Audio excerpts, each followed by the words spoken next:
dapat menjadi dasar perceraian. Jadi alasan-alasan untuk perceraian, untuk mengajukan perceraian itu ada diatur. Kalau yang dimaksud dengan nafkah idah itu gimana? Nafkah idah itu masyarakat, kalau masyarakat awam itu biasanya masih sulit membedakan. Nah, mediasi ini sifatnya itu wajib.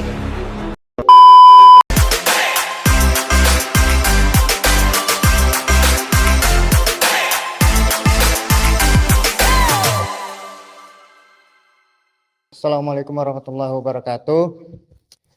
Selamat datang di podcast kami, podcast Sidang Pengadilan Agama Binjai. Di sini saya ditemani oleh Ibu. Halo, perkenalkan saya Renata, hakim di Pengadilan Agama Binjai. Di sini kita akan bertanya-tanya dengan Ibu Renata tadi, Bu. Gimana kabar Ibu? Sehat, Bu? Alhamdulillah. Kita di sini akan bertanya-tanya tentang kasus-kasus yang terjadi pada masyarakat tergolong masyarakat dan Pengadilan Agama Binjai. Ibu, apa saja alasan yang dapat menjadi dasar perceraian di Pengadilan Agama? Alasan yang dapat menjadi dasar perceraian. Jadi alasan-alasan untuk perceraian, untuk mengajukan perceraian itu ada diatur di peraturan perundang-undangan kita.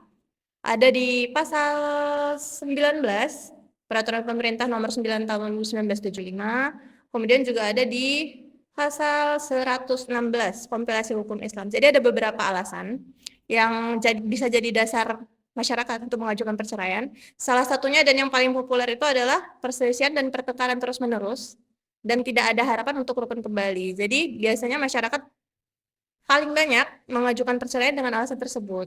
Tapi ada beberapa. Jadi ada, kalau di KHI itu ada 8 alasannya ya. Termasuk itu murtad. Kemudian juga meninggalkan salah satu pihak 2 tahun berturut-turut.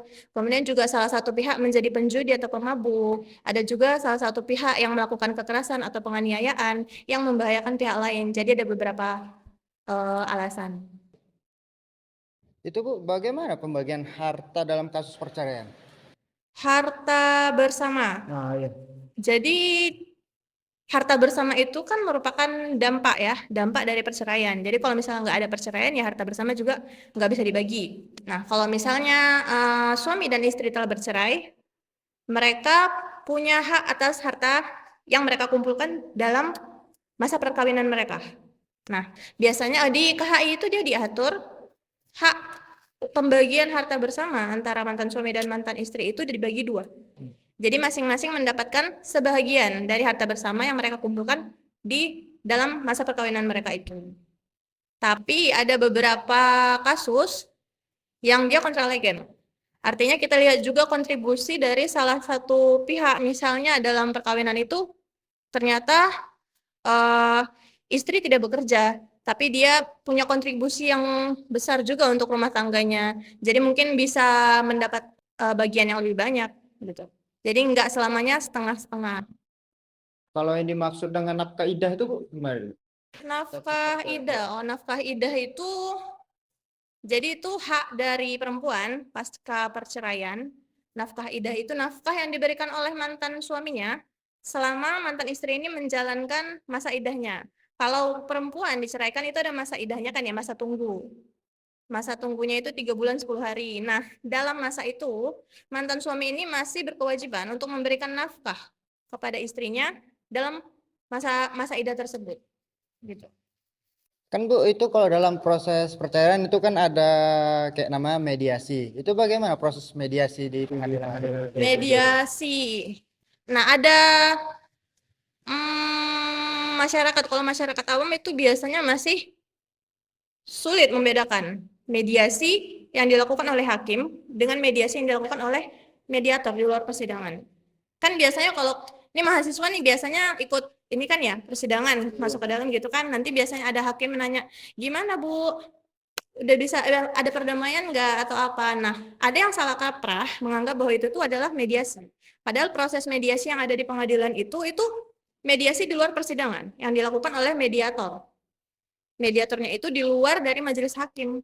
Nah, mediasi itu upaya perdamaian yang dilakukan oleh mediator agar antara suami dan istri ini menemukan jalan tengah bisa jadi nanti akhirnya itu mereka damai, rukun kembali, tidak jadi bercerai seperti itu. Tapi itu dilakukannya di luar persidangan ya. Ada mediator yang khusus yang ditunjuk untuk menjadi penengah antara suami dan istri. Nah, mediasi ini sifatnya itu wajib. Jadi ada beberapa perkara itu diatur di pasal pasal 4 kalau nggak salah. Undang Perma nomor 1 tahun 2016 tentang mediasi.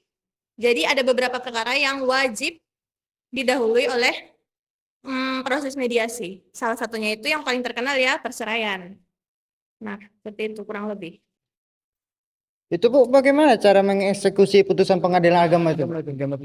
Eksekusi, kalau eksekusi itu bisa dilakukan seperti yang kita tahu setelah putusan itu berkekuatan hukum tetap. Ya, artinya putusan harus sudah berkekuatan hukum tetap, sifatnya itu final dan binding, baru bisa kita eksekusi. Untuk prosedurnya itu biasanya pemohon eksekusi akan mengajukan permohonan eksekusi ke pengadilan agama. Nah, setelah itu diproses, dia membayar biaya untuk pelaksanaan eksekusinya. Nanti ketua pengadilan akan memanggil para pihak. Jadi pemohon eksekusi dan termohon eksekusi itu nanti akan dipanggil untuk melaksanakan namanya prosesnya unmanning. Unmanning itu seperti peringatan. Jadi peringatan kepada termohon untuk melaksanakan isi putusan yang sudah BHT itu. Biasanya ada jangka waktunya, kalau saya nggak salah dia 8 hari setelah unmanning. Nah, jika setelah lewat 8 hari itu, termohon masih belum melaksanakan isi putusan itu secara sukarela, nah barulah kita menetapkan, ketua pengadilan itu menetapkan menetapkan pelaksanaan eksekusinya. Sebelum pelaksanaan eksekusinya, kita lihat dulu apakah di objek yang akan dieksekusi ini sudah ditaruh sita, sudah diletakkan sita atau belum. Kalau belum, berarti kita harus mengeluarkan penetapan untuk sitanya dulu. Setelah itu, baru kita mengeluarkan penetapan untuk pelaksanaan eksekusinya. Nanti teknis dari pelaksanaan eksekusinya itu, karena ada bermacam-macam jenis dari eksekusi, ada eksekusi real, ada eksekusi penyerahan uang, ada eksekusi pengosongan, eksekusi lelang, macam-macam. Jadi prosedurnya mungkin berbeda-beda, agak panjang kalau misalnya kita jelaskan di sini.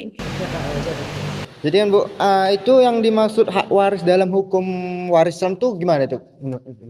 Hak waris, jadi seperti yang kita tahu kalau waris itu kan peralihan harta ya dari orang yang sudah meninggal atau kita sebut pewaris kepada ahli warisnya. Ahli waris itu adalah orang-orang yang ditinggalkan yang memiliki hubungan keluarga, semanda. Jadi ahli waris ini memiliki hak untuk mewarisi harta dari si pewaris itu. Nah, itulah hak waris.